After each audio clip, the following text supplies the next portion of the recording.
Welcome everybody. Thank you for joining me here. Despite the weather, as Rebecca mentioned, there's a mini typhoon going on, it seems. So before we begin, by all means, feel free to join the conversation using your devices tonight. Take notes, take photos, record, do whatever you like. Join the conversation using this hashtag on Twitter or Instagram, Ram's Think Talk. Let's dive into it.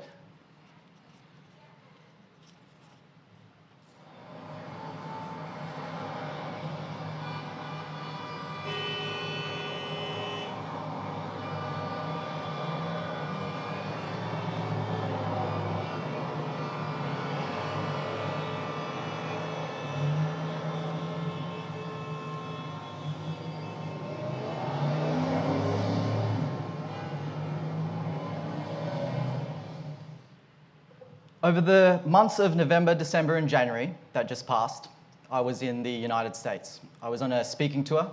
I did 22 events in 3 months and then visited 22 cities.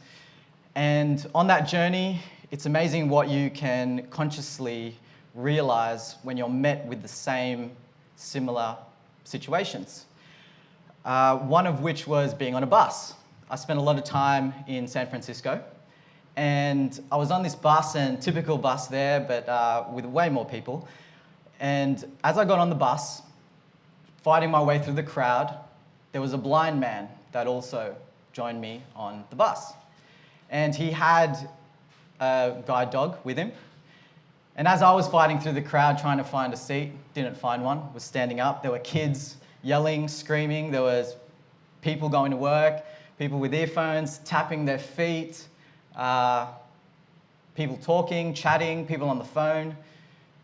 And I was just looking at this blind man, and I was thinking, wow, how is he going to kind of find a seat? He eventually made his way. He was a very well-dressed, older-looking fellow, and great posture. He eventually found his way. As I got off my stop, the blind man got off too, and I said to him, "What a beautiful dog. What's his name?" He said his name was Riley, and we're going to the art gallery. And I kind of just looked at him, and it was as if he could see the crinkles in my cheeks. He said, "Oh, don't worry. No one has any idea what they're talking about."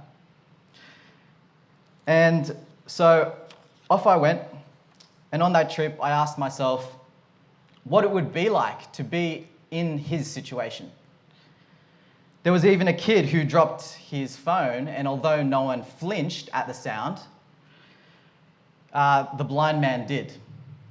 And I thought it could have sounded something like this.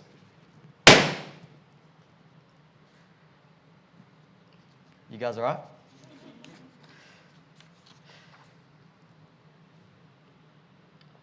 Similar to something like that. When we open our eyes, we can often forget this extraordinary gift, the ability to see. There are over 7 billion people in the world, and about 39 million of that are blind. And roughly 6 times that many have a vision impairment. Anyone here been to the Acer Arena? A few of you? Yeah, so that's about 11,143 Acer arenas of vision impaired people. Seeing is such a huge part of everyday life that it requires about half of the brain to get involved. And if the human eye was a digital camera, it would have about 576 megapixels. Your devices have roughly about 12. And the human eye can distinguish about 10 million different colors. Some additional fun facts here. 90% of information transmitted to the brain is visual. And visuals are processed 60,000 times faster to the brain than text. And that's a pretty extraordinary way to experience the world. If we put the language of design in the mix, it's not purely aesthetic about how something looks, but it's also very analytical and functional. When considering the design of something, We must think about how everything fits together in harmony. And we must think about experiences. Here there's a cool idea from South America where Coke integrated with Friendship Day. The idea was that you could get a Coke for the price of one, but unless you were 8 feet tall, you need to get a buddy and a mate and to get a bit of a boost to put your money up in the slots, and you can get 2 Cokes for the price of one. 7 countries enjoyed this particular idea, and the result was 1,075% increase in sales than regular vending machines. This one's an oldie but a goodie. You might have seen this around in 2011. In Barcelona, Spain, at a music festival, Adidas created a cool little pop-up store. Now, a simple way of understanding the role of a designer is through these segments, what I refer to as the 3 pillars of a designer. As a designer, you're a visual crafter, you're a problem solver, and you're also a business thinker, all in one. When we think about an exceptional visual crafter, someone like Michelangelo comes to mind. Not only was he an Italian painter and sculptor, the guy that crafted the Pieta, the statue of David, and the Sistine Chapel, but he was also a poet. He was also an architect and an engineer. Now, when we think about a problem solver, someone like Sherlock Holmes fits the bill. He is a fictional detective, although he's known for his astute logical reasoning, his ability to adopt any disguise, and his use of forensic science to solve difficult cases. And then when it comes to a business thinker, someone like Richard Branson comes to mind. He's known as the founder of Virgin Group, which has over 400 companies. He started his first business at 16, and he is worth around about $5 billion US. And when we unearth this even further, what it really comes down to is design execution, design thinking, and design as a service. In this particular time that we have together, we're going to focus on the first pillar for this particular talk, and the other pillars will be separate talks within the next few months. So this is what we're covering. Why design is so seductive. The definition of visual literacy. How to be visually literate. How design cuts through noise. And the levels of design disruption. So, why is design so seductive? What is it in our minds that filters design as such a seductive career path or a potential way of working and living, of communicating and of expressing and pursuing this career? I've been asking myself this question for my entire career, along with many other questions around why we do what we do and what are the key drivers that motivate us to commit to a life of creating. When you tell someone you're a designer or are studying design, or even when you hear someone say that they're a designer or studying design, the reaction is often one of intrigue. There's a certain element of cool, isn't there? A level of interesting. And we don't get this because designers say to people, hey, I'm interesting. No, that's weird. Like, that just never happens. And then do we automatically think, because of them just saying that, we believe them? We don't, do we? We get that impression because of their philosophies, their ideas, their way of thinking. Now, beyond this superficiality, there's a large element of intelligence. To make the complex simple is not an easy task. If it was, everyone would be doing it. So what's the return on investment? Is it security? Is it money? Is it power? I've found that the main reason why being a designer is such a seductive career path is because the entire lifestyle is a vehicle for pioneering experiences of great value. On top of that, as a designer, you're answering some of the toughest questions that exist. and that is, what does the world need, and how do we communicate that solution in a relevant and original way? Because being a designer is a way of thinking, it's a way of being, it's a way of understanding. Design is a language.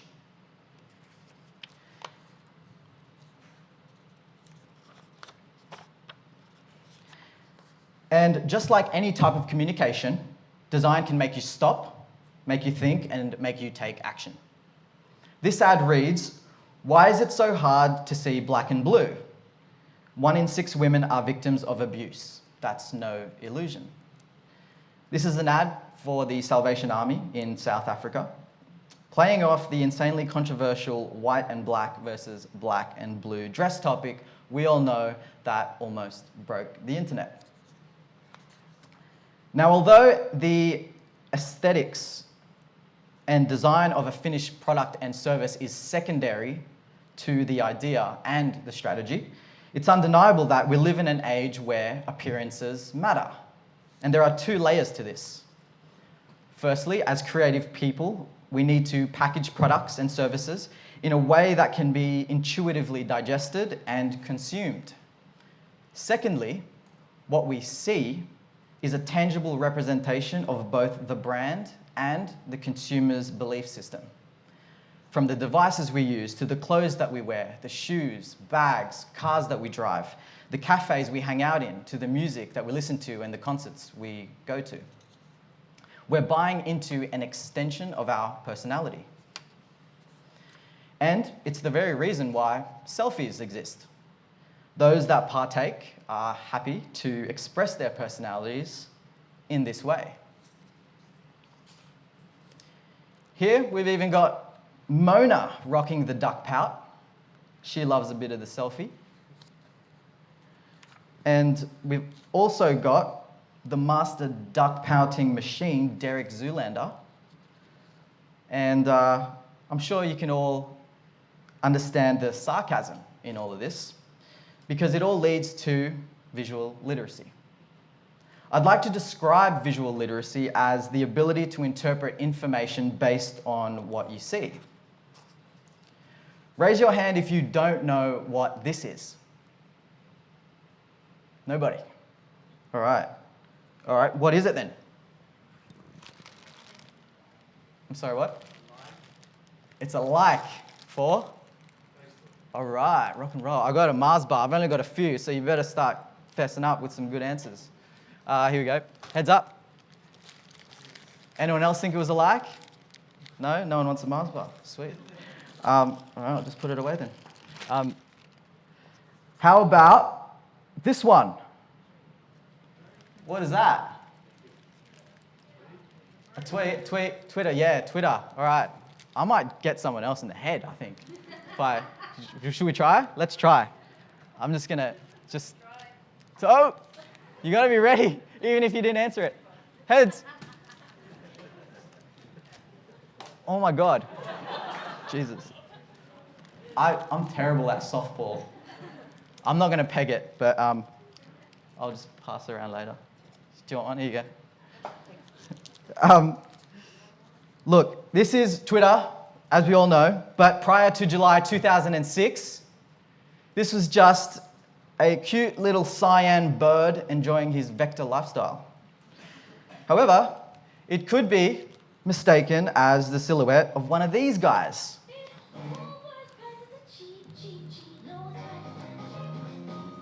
Oh yeah.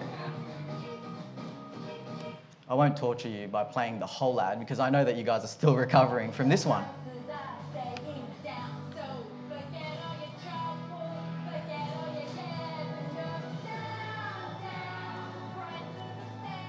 Yeah, that's an epic ad, isn't it? Any ad that plays in your sleep while you sleep is terrible. Okay, where were we? Now, we covered the tweet. How about this? Wi-Fi. Oh yeah, Wi-Fi. Here we go. Oh my God, you didn't even move. Jesus. This is dangerous. Should have signed a disclaimer. It is indeed Wi-Fi, and we see it on our devices. We see it in cafes and on our computers and whatnot, and it means wireless internet usually. How about this one? Floppy disk. I like the bravery in your answer. You're like, floppy disk. All right, I'm just gonna give. Someone just hand these out. They are floppy disks, and by the mid-2000s, they began to have a quick decline due to the accessibility of portable devices, such as USB drives and all that. But they could keep a whopping 1.44 megabytes. It's like 1 pixel of an Instagram photo, probably. How about this one? Toxic, radioactive, asbestos. Is that what you said? No? Homewares? Alienware. Biohazard to the man in front. I think I should just give you the whole pack because you're just closer. It is, unless you're a scientist, you wouldn't know, but it is the universal symbol for biological hazard. It does look a bit like a Marvel superhero logo, but that's what that is. So, I showed you all of those to prove that what you see may not be what everyone else sees. And the rabbit hole begins. If you follow that rabbit hole, you'll eventually be taken to a place called perception. This is a red square. Yes. It's not a gold square, although I think it's not. This is a red circle, red square, red circle, red square, red circle, more red squares, and red circles. Who here sees rows of red squares and red circles? Not a trick question. The chocolates are on the floor and I'm not picking them up. Yeah? Yeah, there are. There are rows of red squares and rows of red circles. That was not a trick question at all. But there are also columns of just squares and columns of just circles, aren't there? So how do we become visually literate if there are different ways of perceiving what's in front of us? Existing in our current era, more than ever, we need to be conscious of relevance within the groups of people we aim to communicate with. Let's go through some examples. I stumbled a while back on a site called hipsterbranding.tumblr.com. It's pretty funny. They take on different logos and they try to make it look hipster, and it's a good, interesting exploration. Now, here we've got Mercedes-Benz, Mercs, Benzies, however you want to call it. Their brand presence is quite and unapologetically transparently sophisticated, aren't they? They are in quite high regard in the manufacturing car industry.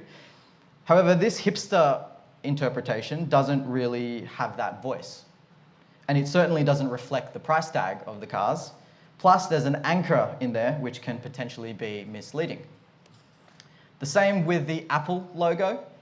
It looks very dated, quite organic, and better suited to an apple juice bottle, maybe, than the Apple tech company that's very innovative that we know about. And how about this Harley-Davidson iteration on the left? I'm not sure if the Harley-Davidson community would appreciate their culture being perceived as a logo that kind of looks like a 1300 BC wooden chariot company. Another example of being conscious of relevance is a job I worked on for Audi in 2013. The brief was to advertise to the Australian market the Q3, which is an urban SUV great for young Australian families, a city car, but also great for short trips away. So off I go with my copywriter partner and we start thinking about some concepts. I start thinking about different reference imagery, from perspectives to the tone, to background references and lifestyle references. And then off I go, starting to sketch some ideas and scamping up how it could start to structure and look like. And then I just start getting some images and start building that, seeing how it feels, how it could be arranged, seeing if the tone feels right, what kind of story is it trying to tell, that type of thing. And that definitely was a first version. And then we start playing around at this, different background. The background was quite wrong in the other one. This one was interesting, but it kind of looked like Armageddon, end of the world kind of thing. And then how did it look with a single car? That was quite a significant progress. And then the client's loving this one. So this is where we ended up. And you know, they're saying this really captures the user experience, essentially. They drive up these short trips and they get to, you know, really get into the emotion of the car. And this really captured that. However, there are two significantly wrong things here, aren't there? There's the Golden Gate Bridge, and also imagine just a boardroom of people and just everyone discussing who this guy is. They're like, who is this guy? What's his story? Why has he got a scarf? Is he single? Do you really wear nice shoes when you go up driving up a mountain? All sorts of stuff. So we had a few cultural barriers there. So how did we fix that? Well, we took him out. It wasn't as easy as that single click, but you get the idea. Now, moving on. How does design cut through noise? We explored plenty of examples of the importance of relevance. However, there's also the crucial component of simplicity. It's the combination of these two that really grabs attention. In order to become great visual communicators, we must first become great simplifiers. I used to be a big maximalist. Everything I did had to be bigger and like huge and all sorts, from my hairstyles, this is optional, by the way, to the hair color, to me writing essays. I just had to waffle on the same point in school, to what else did I do? Pouring milk in my Milo tin, just because I thought that was, you know, a good idea. But what I found, oh, actually, here's a slide. I tried to track down some evidence here. So I found my licenses, and here we are. And then I found like a toddler photo, so I just chucked that in there. So you've got like a demonic kid to like a skater boy wannabe, to like a Dragon Ball Z kind of guy, to like a Tibetan monk that you see now. So yeah, everything had to be bigger and bolder, and I wasn't ever satisfied with just keeping it simple and just settling down a bit. So when we dilute a message down to a single point, we can begin the crafting process. I love this by Pablo Picasso. He once said that every act of creation is first an act of... Oh my God, I'm so sorry.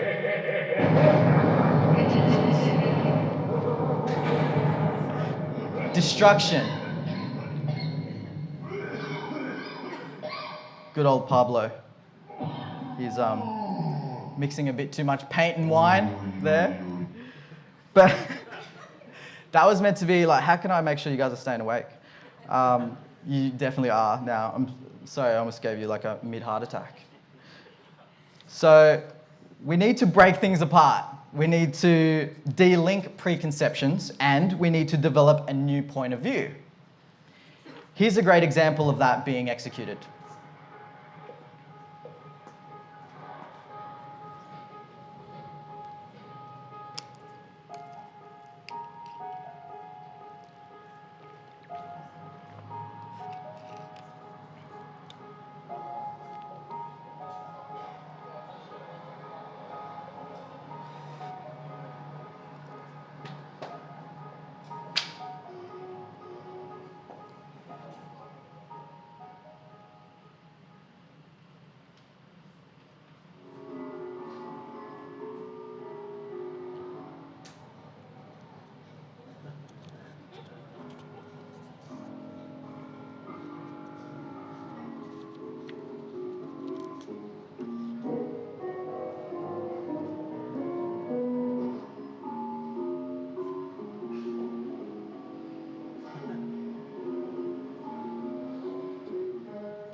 So it's clear that the exchange of participation for life improvement was at the heart of that last video.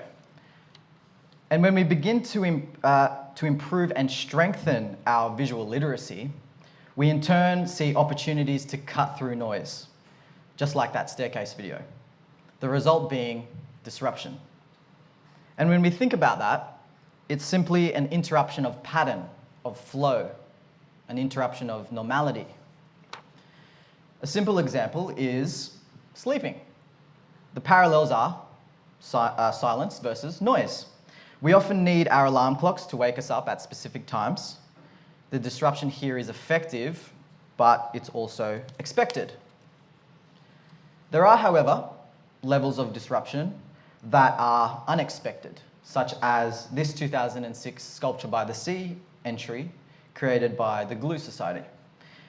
Did anyone see this in 2006 in Bondi, in person? Okay. Well, it was amazing in person, as you can imagine there. Pretty cool.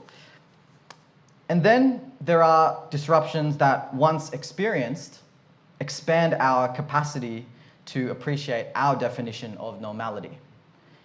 Our version of traffic here in Sydney can certainly be terrible, but in comparison to somewhere like Vietnam, we can probably get a few more cars in there. It's pretty hypnotic and surprising that no one's gotten hit during this video. Quite mesmerizing. Now, when it comes to design, context is everything. Never producing anything new will eventuate to a low level of design disruption, naturally. Not taking a great idea further will lead to a medium level of disruption. But an honest conversation on all touch points that feels a need will take you on that higher level. The focus here is to push your ideas as far as you can go. This means tons of mind mapping, heaps of sketches, research until your brain explodes, survey people, explore, ask questions, fail, and try again, fail, and try again. There will always be certain types of limitations, such as budgets, capacity, resource, but there will never be a limitation on your imagination, and that is free. When it comes to the tools of the trade, just like any role, we are pretty spoilt for choice, I'd say, these days.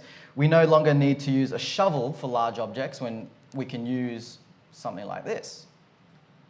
Technology has completely changed the way that we are able to communicate.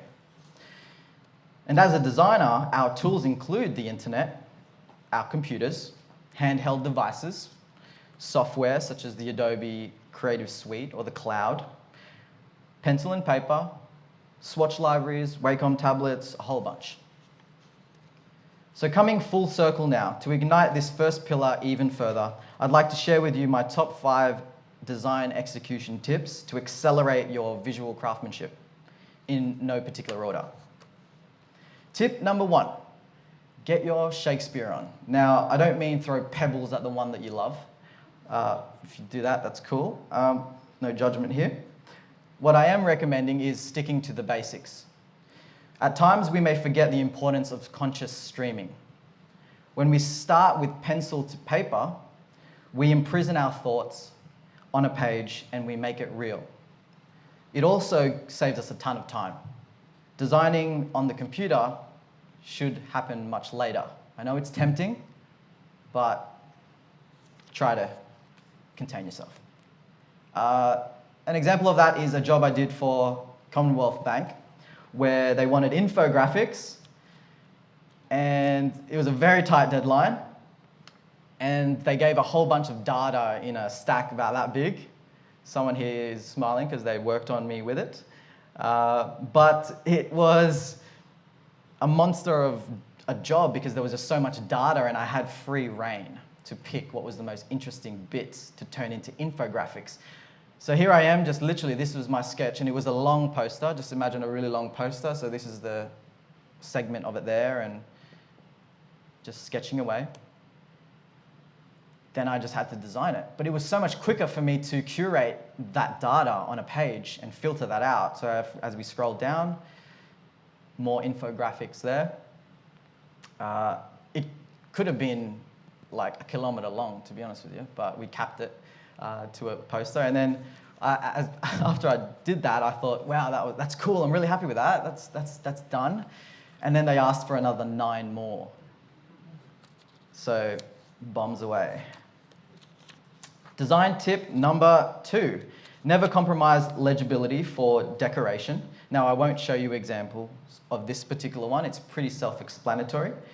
But there are many designs out there that are too stylized to the point that you can't even read what it is. So just a little tip there on that. Tip number 3, embrace the space. There's something that's taken me many, many years to truly learn, which I kind of touched on earlier about simplicity, and that's less is more. Antoine de Saint-Exupéry expresses this perfectly. He said that perfection is achieved not when there is nothing more to add, but when there is nothing left to take away. Famous quote by him, which some of you I'm sure may have heard about. Remember, everything that you add, whether you're a designer or not, whether you're starting a business or building a brand for yourself, everything you add is going to distract the audience from the primary message or idea. Tip number 4, see the lines. And this applies to any design discipline, digital, interior, industrial, environmental, graphic design, all types. Observe grids, shape, form, balance. If it looks wrong or feels wrong when you look at it or use it, it's because it probably is. And when you think about that, it will assist your hierarchy and your structure and your branding systems. Lastly, design tip number 5, find something that already exists and attempt to recreate it. Little challenge there, if you'd like to take that up. This exercise I've done many times, and it forces the person that does it to explore areas of your tools that you may not be aware of. See how far you go with it. If you get stuck, which you probably will, ask your peers, ask your teachers, ask your mentors, or ask Google. Now, remember the story I told you of the blind man at the very beginning? Well, before we parted, I asked him who his favorite artist was. He told me it was a man named John Bramlett. I hadn't heard of John Bramlett before, so when I got back to my apartment in San Francisco, I looked up that name, and this is what I found.